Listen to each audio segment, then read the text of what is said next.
1 2 3। हाय viewers, जैसे कि आपने देखा पिछले वीडियो में कि जीएसटी कैसे अप्लाई करते हैं और आपका बिजनेस कैसे स्टार्ट होगा। अब यहाँ पे मेजर काम शुरू होता है कि आपको कोटेशन कैसे देनी है मार्केट के अंदर।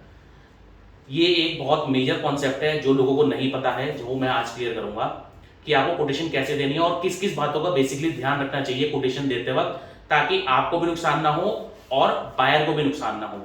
तो इस वीडियो को अंत तक देखिएगा, लास्ट तक बने रहेगा हमारे साथ, और जो क्वेश्चन होंगे वो आप पुटअप कर सकते हैं, उसको हम आंसर करेंगे अपना पोर्टल के थ्रू। तो अब आपने कंपनी रजिस्टर कर ली, जीएसटी नंबर आ गया, इंपोर्ट एक्सपोर्ट कोड नंबर आ गया। अब आपने बायर सर्च करना शुरू करा, फाइनली आपको एक बायर मिला। उसने कहा कि भाई आप मुझे कोटेशन भेजिए। अब डेफिनेटली इंडियन मार्केट तो है नहीं जो आप कोटेशन भेज सकें अपने जनरल टर्म्स के अंदर। जो दो इसके अंदर कोटेशन जाती है उसका एक स्टैंडर्ड फॉर्मेट है, उसको कैसे डिनोट करते हैं। जब भी आप कोटेशन दें तो एक स्टैंडर्डाइज्ड फॉर्मेट है, और वो स्टैंडर्डाइज्ड फॉर्मेट है डॉलर। जितना भी ट्रेड होता है वर्ल्ड मार्केट में वो डॉलर से डिनोमिनेटेड होता है।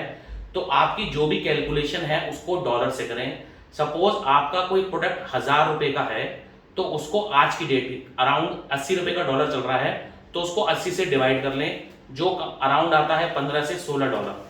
वो कोटेशन वो डॉलर में ही समझ में आएगी उसको, क्योंकि सारा का सारा ट्रेड डॉलर में होता है। दूसरी बात, इसके अंदर दो मेजर टाइप की कंडीशंस होती हैं बेसिकली, कि हमें कॉस्ट में क्या क्या इंक्लूड करना है। क्योंकि ये तो है नहीं कि आपकी कॉस्ट वो तो फैक्ट्री प्रीमिसेस तक की होगी, उसको भेजने की कॉस्ट, अनलोडिंग कॉस्ट, माल भेजने की कॉस्ट, उसके बाद बनाने की कॉस्ट, उसके बाद उसका इंश्योरेंस कॉस्ट। तो उसके अंदर क्या क्या कॉस्ट इंक्लूड है।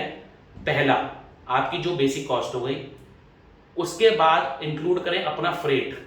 कहां से, आपकी फैक्ट्री से लेकर जहां पोर्ट तक जाना है। माल दिल्ली पोर्ट से भी जाता है, गुजरात पोर्ट से भी जाता है। आप चेक करिए कि आप बायर को कौन से पोर्ट पे इंटरनेशनली माल चाहिए, कोटेशन उस हिसाब से जाती है। अब फ्रेट के अंदर भी दो कहानियां हैं, जो एक कैच पॉइंट है। बायर आपसे पूछेगा जी फ्रेट क्या है। फ्रेट वो बात करेगा ओशियन फ्रेट की, जो बहुत कम होता है एज कंपेयर टू आपका लोकल फ्रेट।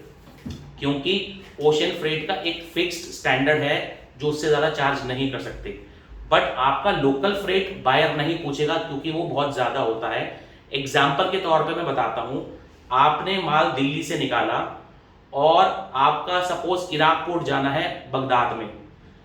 अब होगा क्या कि इसका ओशन फ्रेट जो है वो होगा 1 लाख रुपए। अब ये मैं आपको रुपए में बात कर रहा हूँ, डॉलर में बात नहीं कर रहा हूँ, ये आपको इजी समझाने के लिए।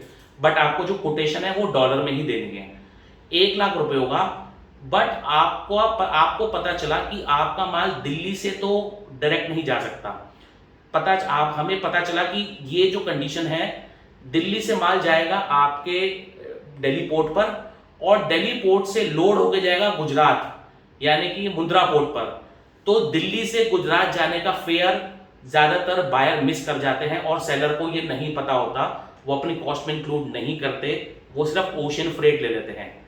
तो ध्यान रखिएगा, फ्रेट कैलकुलेट करते वक्त अपना लोकल फ्रेट जरूर कैलकुलेट करिए, और उसको अपने टोटल कॉस्ट में जोड़िए जो डॉलर्स में डिनोमिनेट होती है। सपोज आपका दिल्ली से गुजरात का लोकल फ्रेट है 1 लाख रुपए, और तो उसको 80 से डिवाइड करिए, जो फ्रेट है उसको आप टोटल फ्रेट में डाल के भेज दीजिए। इसके अंदर और एक मेजर चीज है इंश्योरेंस, जो ज्यादातर सेलर नहीं कराते हैं और वो कराना भी नहीं चाहते। जो इंश्योरेंस कॉस्ट होती है वो मैक्सिमम टू मैक्सिमम 1% होती है टोटल शिपमेंट की। आप किसी भी कंपनी से कोटेशन ले सकते हैं, एलआईसी भी डील करता है, प्राइवेट वेंडर्स भी डील करते हैं। तो इंश्योरेंस लेते वक्त एश्योर्ड रहिएगा कि आपकी पॉलिसी में क्या क्या कवरेज है, या आपका कोई एजेंट है उससे ही लीजिएगा। इंश्योरेंस लेना बहुत जरूरी है, क्योंकि जब यहां से माल निकल जाता है पोर्ट से, अगर आपकी पेमेंट नहीं आई होती, हम पेमेंट टर्म्स के बारे में भी बात करेंगे वो अगले वीडियो में।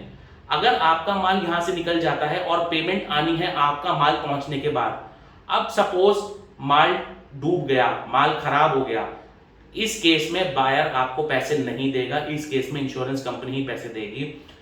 यहाँ पे इस इंडस्ट्री के अंदर इंपोर्ट एक्सपोर्ट में 90% लोग इंश्योरेंस नहीं कराते, बट मैं सजेस्ट करता हूं आप इंश्योरेंस कराएं और अपना प्रोडक्ट और अपनी शिपिंग लाइन सिक्योर करके रखें।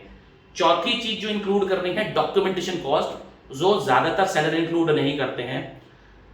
कोई भी माल छुड़ाने के लिए आपको डॉक्यूमेंट चाहिए, चाहे वो इंडिया हो, चाहे वो इंटरनेशनल अब्रॉड कोई भी डेस्टिनेशन हो। जब आपका माल यहां से शिप हो जाता है तो आपको कंपनी कुछ डॉक्यूमेंट्स देती है, shipping bill, bill of lading, इसके बारे में हम बात करेंगे।